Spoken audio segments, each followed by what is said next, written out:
अस्सलाम वालेकुम dear students, welcome. क्या हाल है? उम्मीद करता हूँ आप खैरियत से होंगे। आज हम डिस्कस करने लगे हैं 10th क्लास बायोलॉजी और उसका चैप्टर नंबर 2, उसका नाम है ह्यूमन रेस्पिरेटरी सिस्टम। और आज का हमारा टॉपिक है वो है लंग्स कैंसर। तो लंग्स कैंसर के बारे में आज हम डिटेल के साथ स्टडी करेंगे। लंग्स कैंसर क्या है? सबसे पहले देखते हैं कैंसर होता क्या है। कैंसर होता है अनकंट्रोल्ड डिवीजन ऑफ सेल, बेकाबू सेल का तकसीम होना, उसको क्या कहते हैं?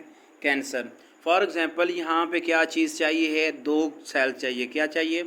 2 सेल चाहिए हैं, लेकिन यहाँ पे बन जाते हैं 2 के अलावा 20। कितने बन जाते हैं? 20 सेल बन जाते हैं। तो ये क्या बन जाएंगे? एक ट्यूमर नुमा शक्ल इख्तियार कर अनकंट्रोल हो जाएगी। तो इसको क्या कहते हैं? कैंसर कहते हैं। तो यहाँ पे ये कैंसर जिस जिस्म के जिस हिस्से में भी होगा उसको उसी के नाम साथ नाम दिया जाएगा। जिस तरह अगर ये लंग्स के अंदर होगा तो लंग्स कैंसर कहेंगे, अगर किडनी के अंदर होगा किडनी कैंसर कहेंगे, अगर ब्लड के अंदर होगा तो उसको ब्लड कैंसर कहेंगे। तो यहाँ भी होगा कैंसर, होगा क्या? अनकंट्रोल ऑफ सेल डिवीजन, बेकाबू सेल की तकसीम होना, उसको क्या कहते हैं? कैंसर कहते हैं। तो इसके बाद पैसिव स्मोकिंग। यहाँ पे पैसिव स्मोकिंग यहाँ पे डिस्कस किया है, एक डिफ़ाइन है। पैसिव स्मोकिंग क्या होता है? जो लोग दूसरा सिगरेट पी रहे होते हैं। फॉर एग्जांपल यहाँ पे मैं सिगरेट पी रहा हूँ तो यहाँ से मैं तो जो इनहेल कर रहा हूँ वो एक फ़िल्टर से गुजर कर जा रहा है, लेकिन जो यहाँ से किनारे से आगे से धुआं उठकर किसी और के पास जा रहा है उसको क्या कहेंगे? Passive smoking indirect. तो एक पैसिव स्मोकिंग किसके अंदर आता है? ये कैंसर का काज है। काज के अंदर क्या है? सबसे पहले कार्सिनोजेंस। कार्सिनोजेंस एक केमिकल्स हैं। क्या हैं? केमिकल्स हैं। पास्ट के अंदर के इन कार्सिनोजेंस को अशरात कोश के लिए इस्तेमाल किया जाता था। अब इनको क्या किया जाता है? सिगरेट के ज़रिए इनहेल करते हैं।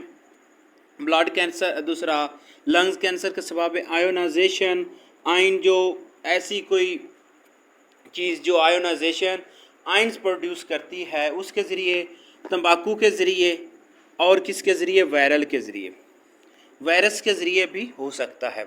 अगर वायरस होगी तो असल में होना क्या है, इसकी मेन रीज़न को देखते हैं। जो सेल्स होते हैं, सेल के अंदर डीएनए मौजूद होता है। तो डीएनए क्या करना है? सेल की तमाम इंफॉर्मेशन को कंट्रोल रखना है। तो कैंसर के दौरान होता क्या है? वो जो डीएनए है उसके अंदर तब्दीली आ जाती है। डीएनए 2 सेल बनाने हैं, लेकिन उसके नतीजे में कितने बन जाते हैं? 20 बन जाते हैं, ज़्यादा बन जाते हैं, कम बन जाते हैं। तो डीएनए के अंदर चेंजेस किसकी वजह से आ सकता है? कार्सिनोजेन की वजह से। आयोनाइजेशन, जो आयोनाइजेशन वाले एजेंट्स होते हैं उनकी वजह से क्या होना? डीएनए के अंदर तब्दीली आ जानी है।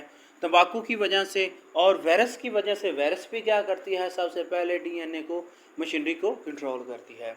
उम्मीद करता हूँ पता चल गया होगा। तो इसके बाद इसकी सेप्टम क्या होती है? इसकी सेप्टम के अंदर सबसे पहले शॉर्ट ब्रीथिंग होती है। जिनके अंदर लंग्स कैंसर होता है उसको आस्ता आस्ता सांस आते हैं, खांसी होती है, और इसके दौरान ब्लड वॉमिटिंग, और इसके दौरान खून की उल्टियाँ भी आनी शुरू हो जाती हैं। तो ये कैसे आती हैं? क्योंकि जो एलोविलाई होती हैं ब्लड दूसरे लंग्स के अंदर वो डैमेज हो जाती हैं। अनकंट्रोल सेल बनते रहते हैं, फिर वो टूटते रहते हैं।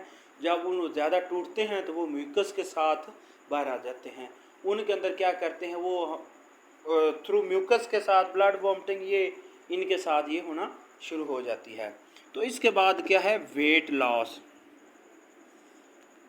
सॉरी, मेरा ख्याल है ब्लड वॉमिटिंग नहीं है इसके अंदर। तो म्यूकस के साथ क्या है? ब्लड आना शुरू हो जाए। ब्लड वॉमिटिंग तो इस सेप्टम है अल्सर की, तो इसके अंदर ब्लड वॉमिटिंग नहीं है। तो यहाँ पे म्यूकस के साथ क्या होता है? ब्लड आना शुरू हो जाता है। तो इसके बाद क्या होता है? Weight loss.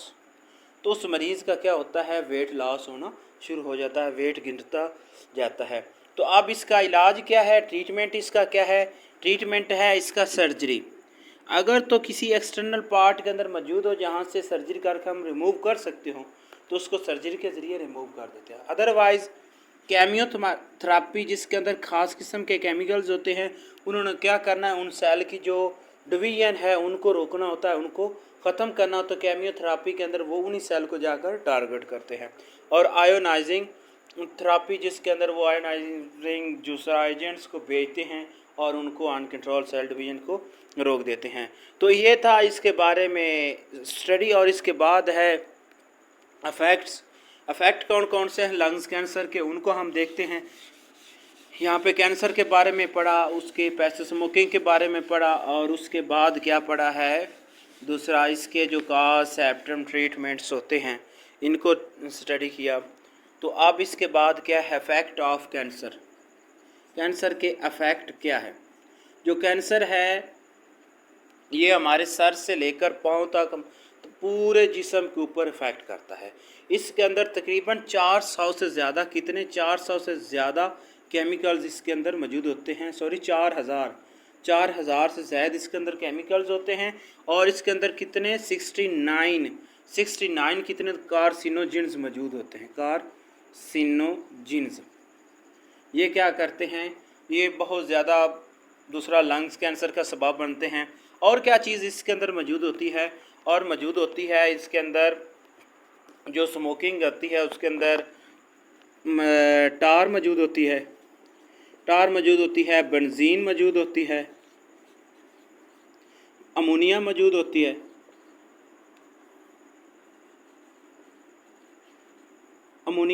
है, और क्या होती है कार्बन मोनोऑक्साइड मौजूद होती है। और इसके अंदर यही आलमोस्ट चीज़ें मौजूद होती हैं। फॉर्मल्डिहाइड मौजूद होते हैं।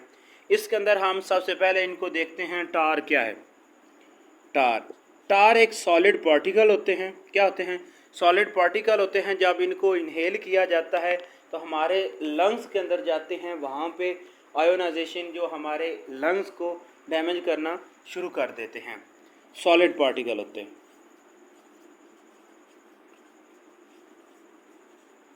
और इसके बाद बेंजीन क्या करती है, बेंजीन हमारे दूसरा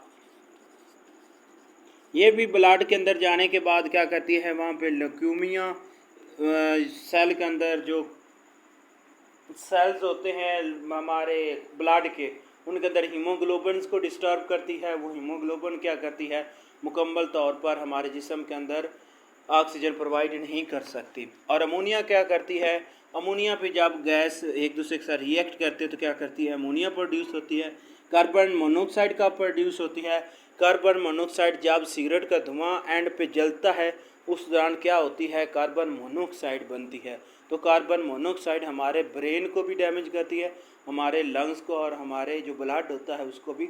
ये बहुत ज़्यादा पॉइजनस गैस होती है कार्बन मोनोऑक्साइड।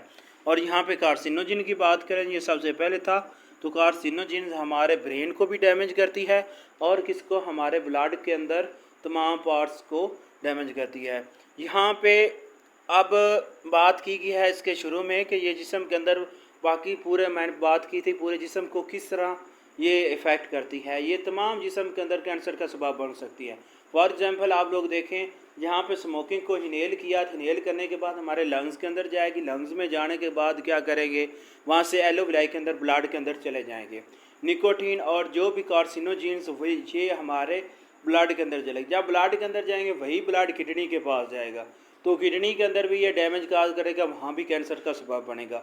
वही ब्लड जाएगा स्टमक के पास, स्मॉल इंटेस्टाइन के पास जाएगा, वहाँ से खुराक लेने के लिए, तो वहाँ भी ये क्या करेगा, वहाँ भी इफ़ेक्ट काज करेगा। वो खुराक लेकर जिस्म के किसी हिस्से में भी जाएगा, जहाँ जहाँ वो ब्लड जाएगा तो वो वहाँ अफेक्ट करेगा।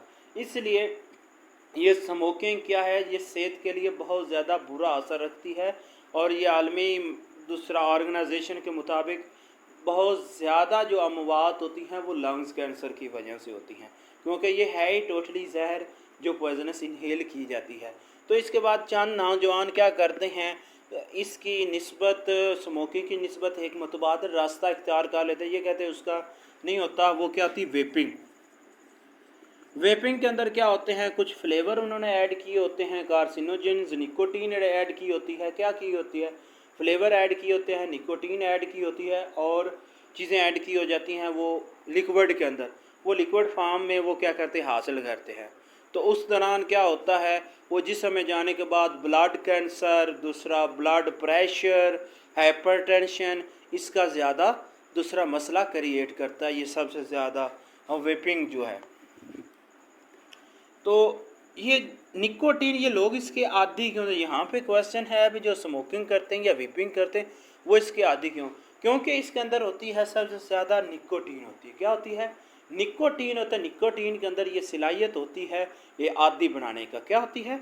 जब चाय होती है वो भी जो शख्स पीते हैं, अगर वो ना पिए तो वो क्या होता है, उनको भी वो आराम नहीं आता। सिगरेट ना पिए, विपिंग, जो भी नशा, उसके अंदर निकोटीन होती है। निकोटीन को अगर हासिल ना करें तो हमारे उसके जिस्म को चैन नहीं आता।